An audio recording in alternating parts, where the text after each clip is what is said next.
तीनों लोकों के स्वामी, त्रिकालदर्शी, देवों के देव महादेव।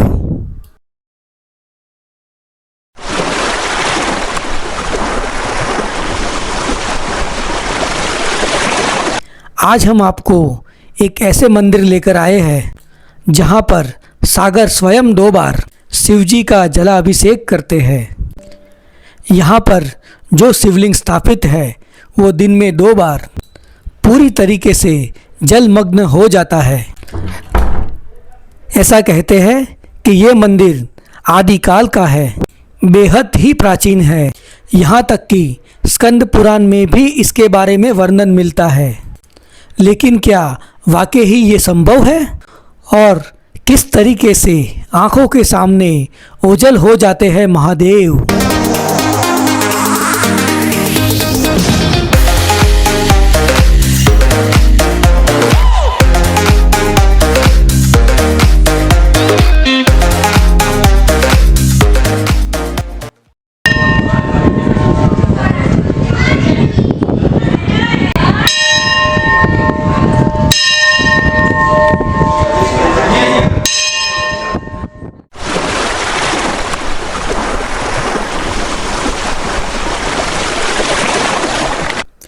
ये रहस्य लोक समुद्र की लहरों के नीचे बसा हुआ अद्भुत शिवलिंग। आपने कंकड़ में शंकर सुना ही होगा, लेकिन हम आज आपको लहर लहर शंकर दिखाएंगे, जो हजारों साल पहले धर्म ग्रंथों में लिखा गया है। उसके प्रत्यक्ष प्रमाण दिखाएंगे। जो पुराणों में भविष्यवाणी की गई थी, उनके साक्षात निशान भी दिखाएंगे।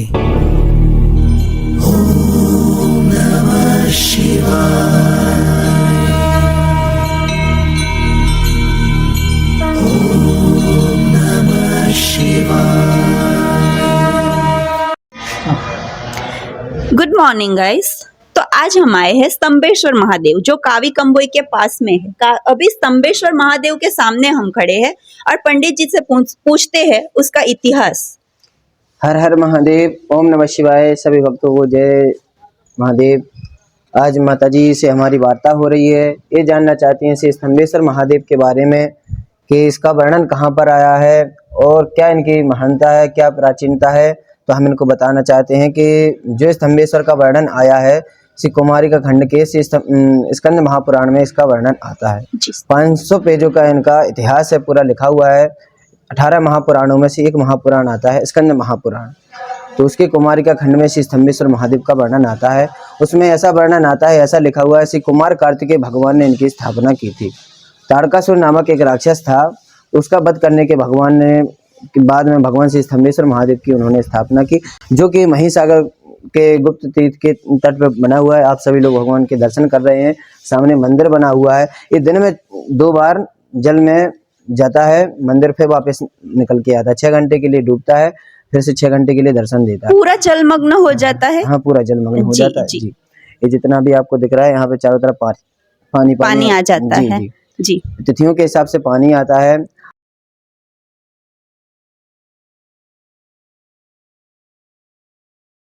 अमावस्या को पूरा यहाँ तक पानी रहेगा।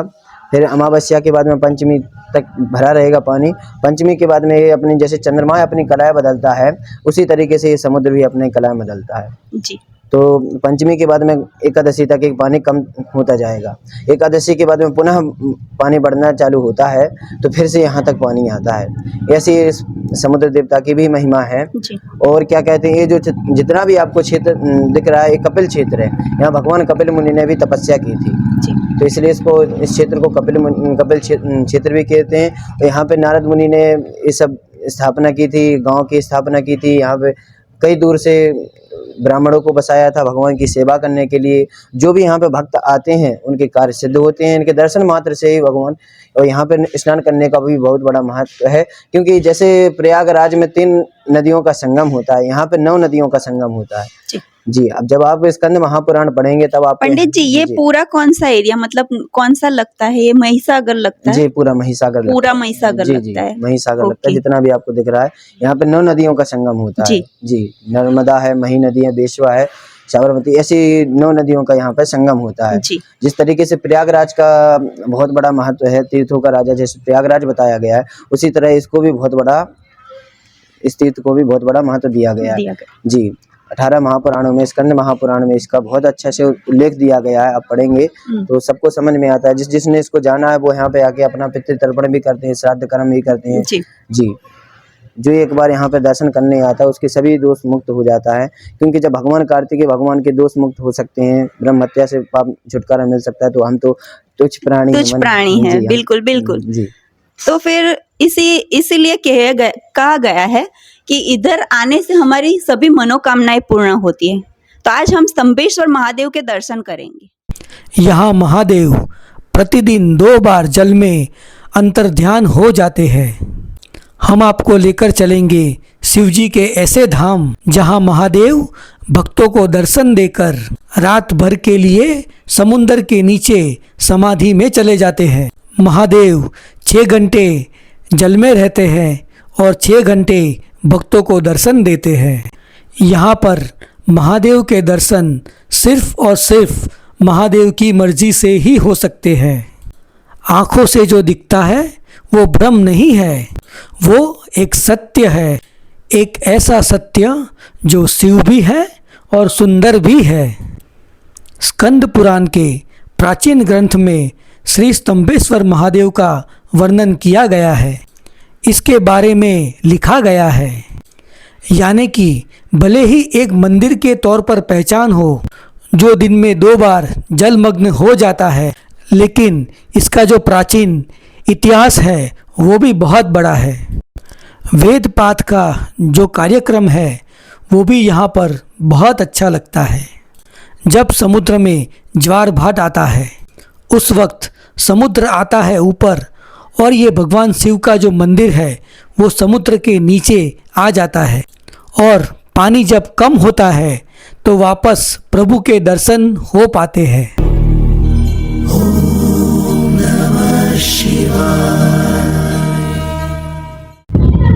हर हर महादेव, ओम नमः शिवाय। अब आप दर्शन कर रहे हैं श्री स्तंभेश्वर महादेव के, जो साक्षात बैठे हैं, विराजमान हैं। गर्भगृह के अंदर भी भैया लोग आए हैं, हम ये भी गर्भगृह में उपस्थित हैं। महादेव के आप दर्शन कर रहे हैं, भक्त लोग भी दर्शन करते जा रहे हैं। और हम यहाँ के बारे में बता रहे हैं, यहाँ पर जो साल में 4 बार विश्व कल्याण के लिए, भारत के जो भी उपद्रव चल रहे हैं उसकी शांति के लिए, भक्तों के कल्याण के लिए यहाँ पर 4 बार साल में यज्ञ भी होता है। इसमें शिवरात्रि पे होता है, श्रावण में भी होता है और 2 बार नवरात्रियों में होता है। इस यज्ञ में जो भी भक्त सम्मिलित होते हैं उन्हीं के हिसाब से आहुति दी जाती है। नहीं होता है कोई भी शामिल तो भारत के विश्व के कल्याण के लिए यज्ञ किए जाते हैं। और यहाँ पर अन्न क्षेत्र भी चलता है, 60 साल के 365 दिन ऊपर आश्रम में अन्न क्षेत्र की व्यवस्था है। जब हम सभी भक्तों के लिए भोजन प्रसादी भी मिलती है। हर हर महादेव, ओम नमः शिवाय। इस महिसागर संगम में टोटल 5 शिवलिंग जो गुप्त है, जिसमें से 2 प्रागत्य है। एक जो यहाँ पर है वो स्तंभेश्वर महादेव और दूसरा भावनगर साइड है निष्कलंक महादेव। दोनों का हमारे शास्त्रों और स्कंद पुराण में वर्णन भी आता है। और यहाँ से 7 किलोमीटर दूर रूपेश्वर महादेव भी है। ऐसे करके टोटल 3 शिवलिंग प्रागत्य भाव में है और अभी भी 2 शिवलिंग जो गुप्त है। हम आपको इस इलाके के बारे में भी बताएंगे। ये हिस्सा खंभात की खाड़ी से लगा हुआ है। ये पूर्वी सौराष्ट्र के तट का एक प्रमुख हिस्सा है। ये प्राचीन मंदिर गुजरात के भरूच डिस्ट्रिक्ट के जंबूसर तालुका में है। खंभात की खाड़ी वो क्षेत्र है जहाँ पर आज भी पृथ्वी की सबसे प्राचीनतम सभ्यता के अवशेष मौजूद है। 2001 में मिले चिन्ह इस सभ्यता को सिंधु घाटी से भी प्राचीन बताते हैं। हालांकि कुछ नमूनों की कार्बन डेटिंग को लेकर भी जानकारों में तब मतभेद भी हुआ था। पर अब बात यह है कि स्तंभेश्वर महादेव किसने और कब बनवाया था।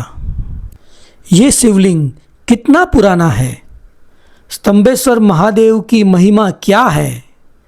सबसे पहले यहाँ पर किसने पूजन किया? समुद्र की लहरों के बीच किसने महादेव को स्थापित किया? दरअसल स्तंभेश्वर महादेव का वर्णन शिव पुराण के रुद्र संहिता में भी किया गया है। इसके अलावा स्कंद पुराण में भी स्तंभेश्वर महादेव का वर्णन किया गया है। स्कंद पुराण के अनुसार स्तंभेश्वर महादेव का शिवलिंग यहाँ पर महादेव के समय से ही स्थापित किया गया है, जो 5 सदियों नहीं 5 युगों पुरानी।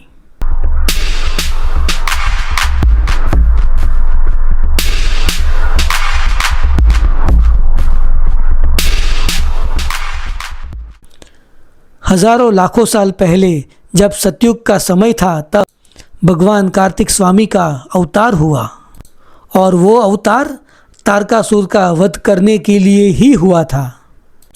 भगवान कार्तिक स्वामी ने जब यहाँ पर तारकासुर का वध किया, तब उसके पश्चात कार्तिक स्वामी भगवान को मालूम पड़ा कि तारकासुर महादेव जी के परम भक्त थे। तब उनके मन में बहुत ही पश्चाताप हुआ कि मैंने शिवजी के भक्त का वध कर दिया। उस पश्चाताप की शांति के लिए भगवान कार्तिक स्वामी ने यहाँ पर भगवान शिवजी की आराधना की। आराधना करने के बाद भगवान शिवजी यहाँ पर स्वयं प्रकट हुए और प्रकट होने के बाद यहाँ पर स्वयं स्तंभेश्वर के रूप में विराजमान हुए। सदियां बीत गई, युग बीत गए। मान्यता है कि स्तंभेश्वर महादेव शिवलिंग की पूजा ऋषि मुनि भी किया करते थे। ऐसा कहा जाता है कि भगवान कार्तिक स्वामी ने जब से शिवलिंग स्थापित किया, तब से समुद्र दिन में 2 बार महादेव का जलाभिषेक करने उनकी चौखट पे स्वयं आता है। नासा की एक रिपोर्ट के अनुसार स्तंभेश्वर महादेव का ये तटीय क्षेत्र भारतीय तटीय क्षेत्र से सबसे ज़्यादा ज्वार भाटा का अनुभव करता है। 90 मील लंबी खाड़ी का आकार ज्वार की ऊंचाई को और बढ़ाता है। विष्णु पुराण के अनुसार इस दायरे को 510 अंगुल कहा गया है। आज के हिसाब से ये गणना करीब 32 फीट है, जो आज की स्थिति में प्रामाणिक है। रोज अलग अलग समय पर पानी आता है, जो गुजराती तिथि के अनुसार होता है। जैसे कि आज है 11, तो ये पानी आएगा सुबह में 11:30 बजे। उसके बाद महादेव जी के दर्शन तब होंगे जब पानी यहाँ से निकल जाएगा। ये जानकारी रोज देते रहते हैं। ओम नमः शिवाय। मेरा नाम है हरिशंकर दीक्षित, मैं यहीं के आचार्य हूँ और आप सभी को यहाँ के बारे में और कुछ जानकारी देना चाहता हूँ जो आप अभी वीडियो में रह गई थी। यहाँ पर आश्रम में निःशुल्क सेवा भंडारे की चलती है, जो कि नित्य प्रतिदिन जितने भी भोजन के लिए भक्त आते हैं, सबके लिए यहाँ पर भंडारे की व्यवस्था है। ना कोई से किसी तरीका का शुल्क लगता है, ना कुछ है। ये सब आश्रम की तरफ से व्यवस्था है। और यहाँ पर गौशाला भी है, जो कि भक्तों की आश्रम की सेवा के लिए गौशाला भी है। गौशाला भी चलती है। बच्चों को पढ़ाने के लिए पाठशाला भी खुली है। ये सब आश्रम की तरफ से व्यवस्थाएं हैं। हर हर महादेव, ओम नमः शिवाय। और यहाँ पर अमावस्या और पूर्णिमा के दिन बहुत बड़ा मेला भी लगता है, जहाँ पे देश विदेश से ऑल इंडिया के सारे लोग आते हैं दर्शन करने के लिए। बहुत पब्लिक आती है। 30,000 लोगों का रोज हर अमावस्या को भोजन बनता है। और जो सभी जितने भी भक्त आते हैं, सभी यहाँ पर प्रसाद ग्रहण करते हैं। सबके लिए यहाँ पे अच्छी अच्छी व्यवस्थाएं हैं दर्शन करने के लिए। आइए, सारा आपको वर्णन दिया गया। अभी आप देख सकते हैं सागर आ गया, महिसागर, जो स्तंभेश्वर महादेव का अभिषेक कर रहे हैं। अभी महादेव जल के अंदर हैं, विराजमान हैं, उनका अभिषेक चल रहा है। सबसे पहले यहाँ पर गर्भगृह परिक्रमा की सफाई होती है और उसके बाद परिसर की सफाई पानी की तेज धार से की जाती है। दिन में 2 बार इसे किया जाता है। भक्तों के आने से पहले मंदिर की सफाई पूरी तरीके से हो जाती है।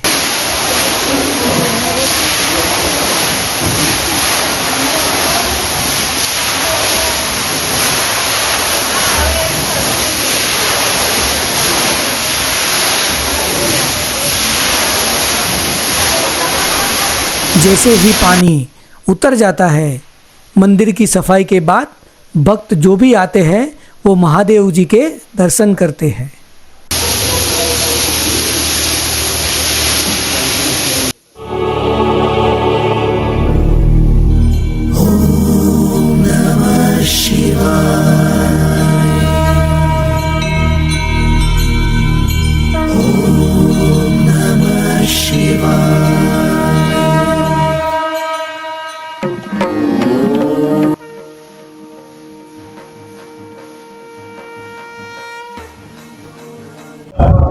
तो दोस्तों, अभी हम लोग स्तंभेश्वर महादेव के गर्भगृह में खड़े हैं और हमारे साथ में भाविक भाई हैं जो यहाँ पे स्वयं सेवक का काम करते हैं। तो भाविक भाई, आप बताएंगे कि आप यहाँ पे क्या क्या करते हो? जय महादेव जी। मैं यहाँ पर ध्वज चढ़ाता हूँ, जो शिखर पर ध्वज चढ़ता है, जो दिन में 2 बार चढ़ता है। यहाँ पर शिवलिंग की सेवा करते हैं हम लोग। ऊपर आश्रम है, आश्रम में भोजन चलाते हैं हम लोग। इसी सब सेवा यहाँ पर चलती है। जब पानी आता है तब ये जलाधारी है, ये सब सफाई होना चालू होता है, तब हम लोग भी सफाई करते हैं यहाँ पर। और भाविक भाई, जब ये पानी यहाँ से उतर जाता है उसके बाद आप लोग मंदिर की साफ सफाई मतलब कैसे करते हो? हम लोग पाइप के द्वारा करते हैं। यहाँ पर जो मोटर लगाया हुआ है वहाँ से पाइप के द्वारा करते हैं। तो ये आप सफाई दिन में 2 बार करते 2 बार करते हैं? 2 घंटा लगता है सफाई के काम में। तो चलिए भाई, आप यहाँ पे बहुत बहुत अच्छा सेवा का काम कर रहे हैं। जय महादेव। जय महादेव।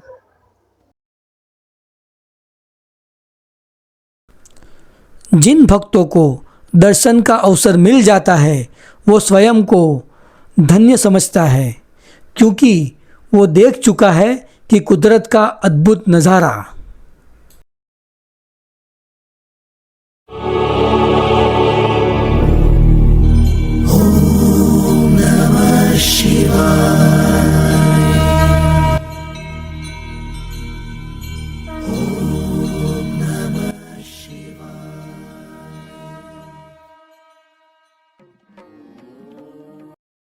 हमारे मन में एक ही सवाल उठ रहा है कि समुद्र का पानी खारा होता है और किसी भी ढांचे को धीरे धीरे खा जाने की क्षमता रखता है। साथ में लहरों की ताकत भी निर्माण को टिकाए रखने में चुनौती देती है। फिर भी ये मंदिर सदियों से समान स्वरूप में कायम है। कैसे? दिन में 2 बार शिवलिंग सहित मंदिर का मुख्य हिस्सा खारे पानी में डूब जाता है। सैकड़ों वर्षों से यहाँ पर मलबे के निर्माण को कौन सी अद्भुत शक्ति है जो इसको बचा रही है? समुद्र की लहरें बेहद ही ताकतवर होती है। समुद्र के खारे पानी में वो शक्ति होती है जो कंक्रीट को भी तोड़ देता है। लेकिन यहाँ पर महादेव की महिमा हम उस रूप में देखते हैं कि दिन में 2 बार समुद्र के खारे पानी में जाने के बावजूद आदिकाल से स्थापित स्तंभेश्वर महादेव, यहाँ पर ये शिवलिंग, उसका खरा पानी कुछ भी बिगाड़ नहीं पाता है। और ये शिवलिंग आज भी उसी रूप में बिना नुकसान के स्थापित है जैसा कि वो अनादिकाल से यहाँ पर रहा है। समुद्र का खारा पानी लोहे को गला सकता है, पत्थरों का आकार बदल सकता है, हवाओं को पानी की नमी के साथ मिलकर इतना खतरनाक बना देता है कि कोई स्ट्रक्चर अधिकतर दिनों तक टिके रहना बहुत मुश्किल है। लेकिन ये शिवलिंग यहाँ पर टिका हुआ है और खड़ा हुआ है। महादेव ने समुद्र मंथन के दौरान निकले कालकूट विष को पी लिया था। मान्यता ये है कि विष का प्रभाव कम करने के लिए महादेव जी को जल अर्पण की या जलाभिषेक की परंपरा चली आ रही है। और यहाँ पर तो स्वयं समुद्र आके ही जलाभिषेक करता है। सुबह 11 बजे हलचल हुई कि समुद्र का पानी अब चढ़ने लगा है और सभी भक्तों को गर्भगृह से बाहर जाने की सलाह दी गई। शिवजी का श्रृंगार फूलों से पूर्ण था। अद्भुत था कि पानी स्वयं पहले शिवलिंग के पास ही चला आ रहा था। देखते ही देखते पानी गर्भगृह में भर गया और भक्त बाहर से ही शिवलिंग को पानी में जाता हुआ देखते रहे, पर पानी अब और ऊपर चढ़ने वाला था और तभी सभी भक्तों को परिसर से बाहर जाने के सख्त निर्देश दिए गए। हम सब अब ये अद्भुत दृश्य को अपनी आंखों से देख रहे थे।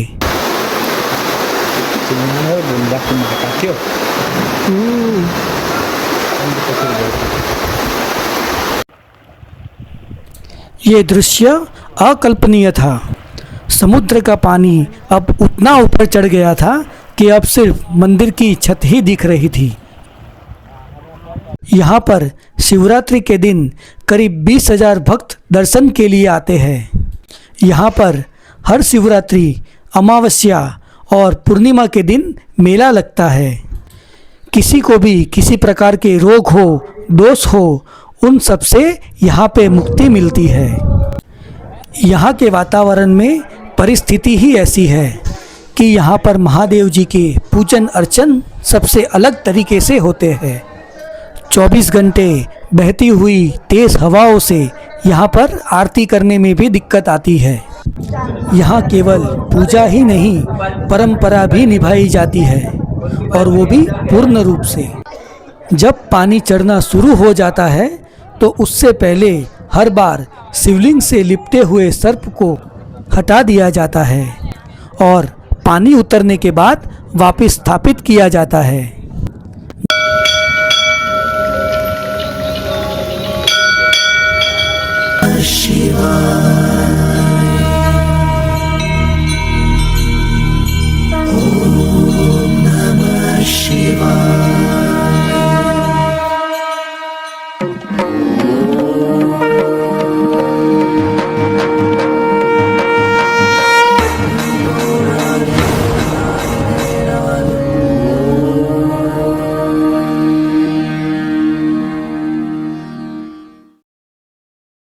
जनरली नंदी जी का निर्माण महादेव जी के ठीक सामने होता है, लेकिन यहाँ पर नंदी जी को आप अलग स्वरूप में देखते हैं।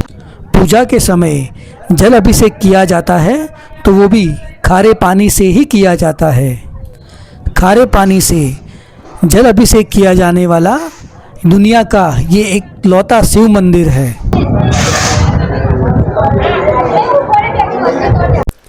हर रोग का निवारण महादेव ही है। ऐसी मान्यता है कि यहाँ पर महादेव जी के दर्शन करने लोग दूर दूर से आते हैं। जिसकी संतान नहीं है, जिसके पास धन नहीं है, भाईचारा नहीं है, यहाँ पर इच्छा प्राप्ति हो जाती है। अभी हम लोग आए हैं, ये रूपेश्वर महादेव है, जो 5 गुप्त तीर्थ का उल्लेख है उनमें से एक।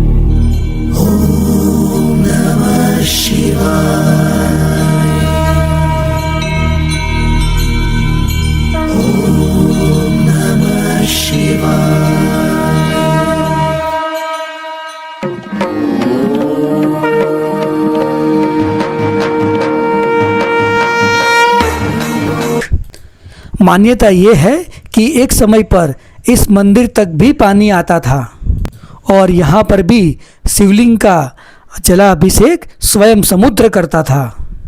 पर अब समय के साथ समुद्र जैसे पीछे की ओर हटता जा रहा है, वैसे यहाँ मंदिर से समुद्र का तट भी नजर आता है।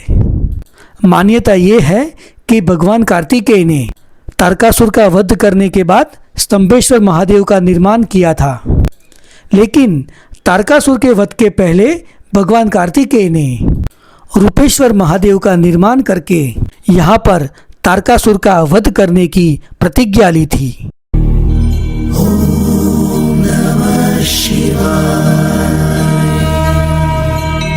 जिन 5 गुप्त तीर्थों के बारे में पुराणों में बताया गया है, कहते हैं कि उनमें से 2 तीर्थ अभी भी गुप्त रूप से समुद्र के नीचे है और मान्यता ये है कि उनका प्रकट होना अभी बाकी है।